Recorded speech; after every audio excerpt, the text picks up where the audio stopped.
gumano ng mga anak, sinityago. Ay hindi na ako lumalayo ng ganyan kalayo. Si Tubenta, si Laguna. Siya, umabot sa ng Los Baños, San Pablo, Batangas. Yan. Puro biyahe din akong Laguna. Hanggang pinakamalayo kong Laguna, kwan lang. Yan lang sa may lagpas ng Kalamba. Ano nga yung lagpas ng Kalamba? Bago mag-Santo Tomas. Yan lang Kalamba ng pinakamalayo sa Laguna. Sa Cavite naman, ang pinakamalayo ko, Tagaytay, hindi ka umabot na Naik hanggang Naik ko. Mas malayo yung Tagaytay sa Naik. Kasi yung Naik kasi dito Tagaytay doon Pero Naik lang. Sunod yung Ternate na, di ba? Hindi na ako nakasabot doon. Ay, nakalagpas ko pala akong Naik. Yung Maragondon. Oo, tignan yan. Palabas yung ulan. Nakabiyaya akong Maragondon. Mga palayan yung ko. Palayan, bundok ko nag-inakyat ko. Hindi na ako bumalik doon. Wala lang, experience ko lang. Ganito pala dito wala na. Muling biyahe ko na. Ate, karanasan ko. Tumawid pa akong ilog na yung kalsada sa ilog na daan. Sabi ko, ba't naabot dito, ma'am? Tapos yung paborito pa yung pinapadagdagan ko nga gawa nung ang layo-layo sa kanila. Ayaw magdagdag ayaw magdagdag na sabi niya, kuya, yan lang talaga sabi ko, pilang naman ito. Ito, mama naman rin punto pala dito pinita. Maragondon. Ang tagustuhan ko kasi sa Cavite ko niya, maraming shortcut. Oo, at saka malapad. Ang ayaw ko sa Laguna, maski dyan sa may Alabang. Kaya pag mabutan ka ng oras awat mo grabe talaga matindi ang traffic. Lalo niya sa may Bigutan. Yung sa may service call sa may Bigutan. Matindi ang traffic yan. Laguna. Ay, kung ganung biyahe ko kasi, sigurado na tayo sisik ka ko na lang. Sa? Sisik ka ba? Hindi na. Dito na daan ko niyan. Dito ko lagi daan ko ng kwan. Magallanes palagi daan ko. O hindi ako na si C5. Dito yung C5 din. Tapos na ng kwan yan. Ng Taguig. Pasig. Hindi na ako dumadaan dyan. Iwan ko, nasanayan ko lang din kasi. Kaya sabihin ko na rekta na yung uwi ko, wala na akong madaanan. Hindi ako dumadaan dyan. Makasanayan ko lang kasi yung kalsada dyan. Parang ganun yung puto ko.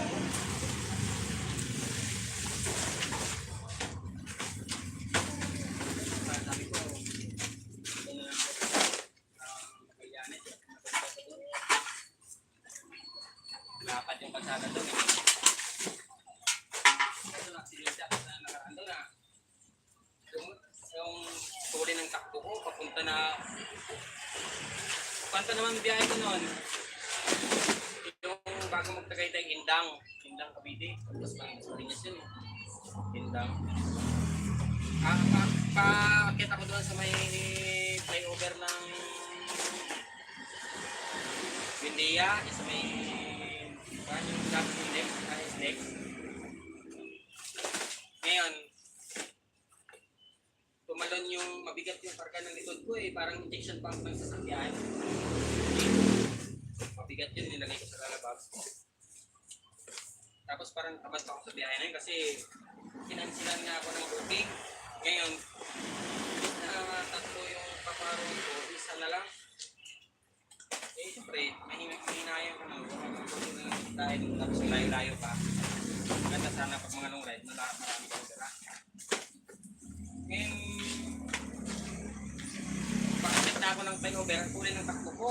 Biglang nag-lubak. Pag lubak, siyempre yung motor, ganun, diba? Natanggal na yung shock ko. Natanggal yung shock sa likod. Tingnan mo yung ilalim ng motor ko, pinayuran ng gulong yun. Nahulog yung motor sa gulong sa yung napanodok. Lumapak doon sa gulong, doon kumayod.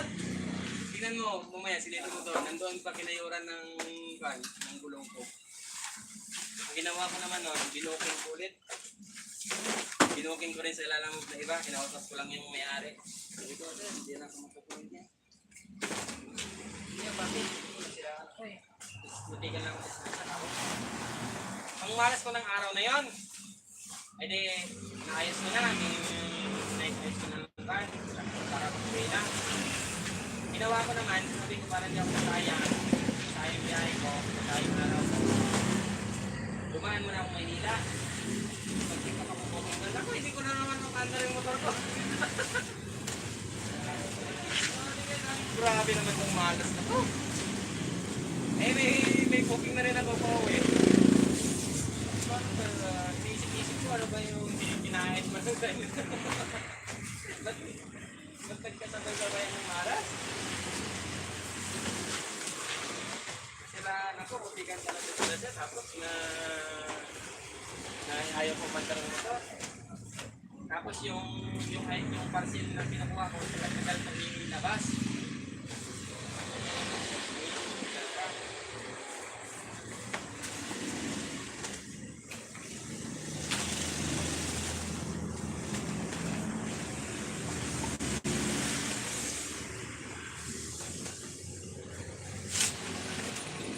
Tingnan lang ako nung ano yan, hindi na pan yung motor na yan.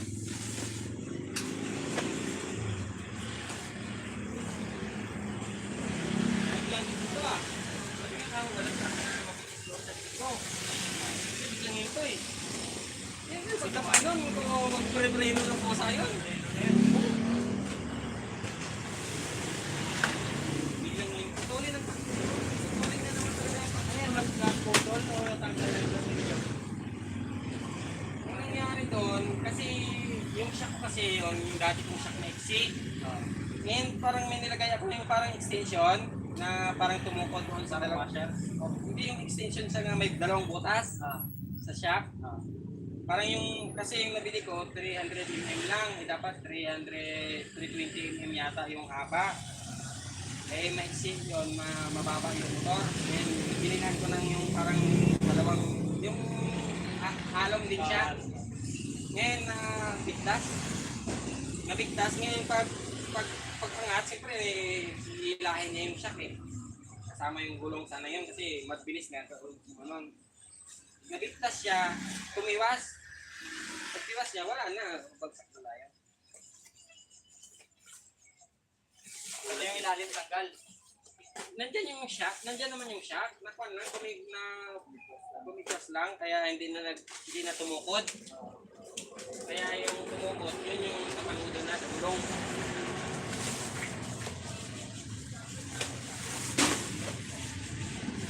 Kaya may dala-dala akong gamit pag bumili na ito. Kasi ako lang din naman gumagawa ng ganyan. Sugarong ko ngayon, hirap na hirap ako panda rin kasi nagka-problema. Ngayon, hiniram ko kasi yung motor kasi palit na kami ng budget eh. Parang 150 na lang sa kanya. Hinahanap ko yung problema kasi sa mga bumili ako ng pesa na hindi naman yun yung pinang-baklas ko. Pinang-litas ko sa kanya yung pit-pit ko na tira. Tapos yung kuha ko lang pala ng spark plug. Yung cap niya, spark plug cap. Yun lang pala yung pumapalya. Kaya hindi ko mapa-andar ng maayos. Ay, sabi ko kung bumili ako ng mga pizza ng 2,000, kasi sayang lang. Buti kami nisipan yung mga Oo. Yung motor niya, ako yung gumawa na. Sobrang ko rin yung motor niya eh.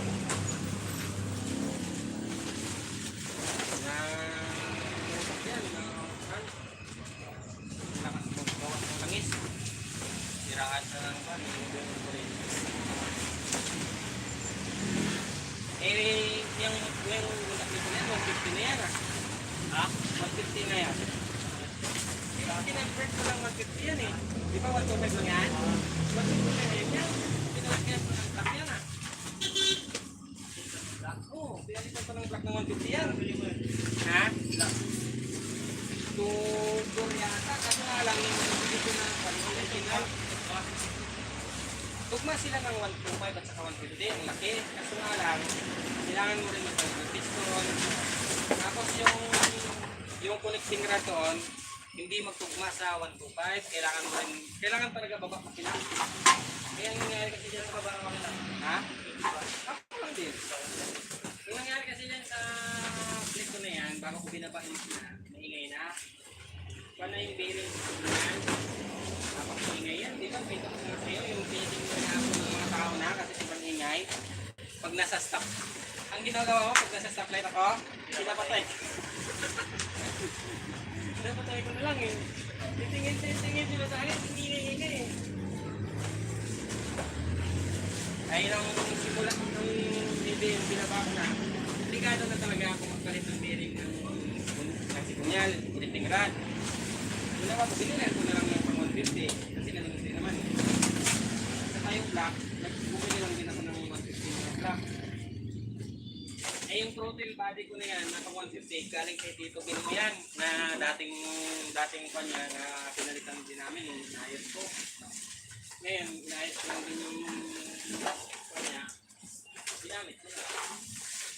Kasi hindi niya naman ginamit ko, yung pinalitan namin, pasig pa nga kami nakabili ng pesa yun, ganyan lang. Mga katayan. Kaya 150 na yung pina ko na yan.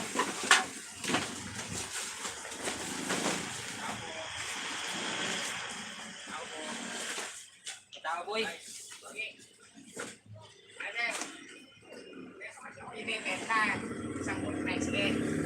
Lahat ka ng side jack stainless. Magkano kayong bumili nun? Ang kaya lang yung motor niya, yung two-stroke. Two-stroke na yung lumang modelo na. May papel. Kapil lang mo yun siya. Laser siya yung magkano na.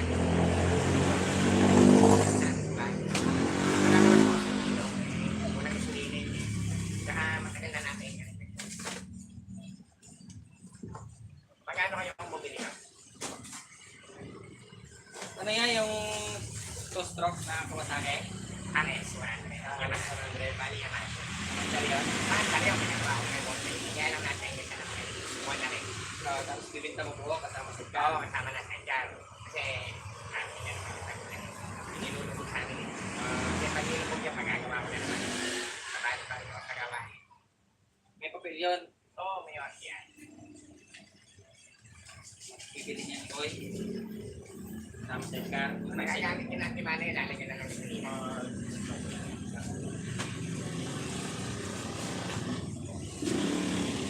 At is 100. Bagong magawa pa pala na bumuna sa inyo ko. Pinaistig na bumayan ka lang yung ibayo. Eh kung bibili niya, is yung kalakal lang. Kaya magkano nyo kaya na? Magkano nyo kaya masagawaran? Magkano mo kita? Yung mga kalaro kahit 8. Oo. 8,000. Kasi kompleto yung makain. Oo. Stainless na.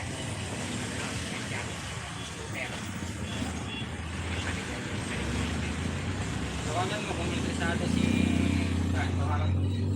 tawagan niya muna yung may-ari. Alam mo kung magkano bibili.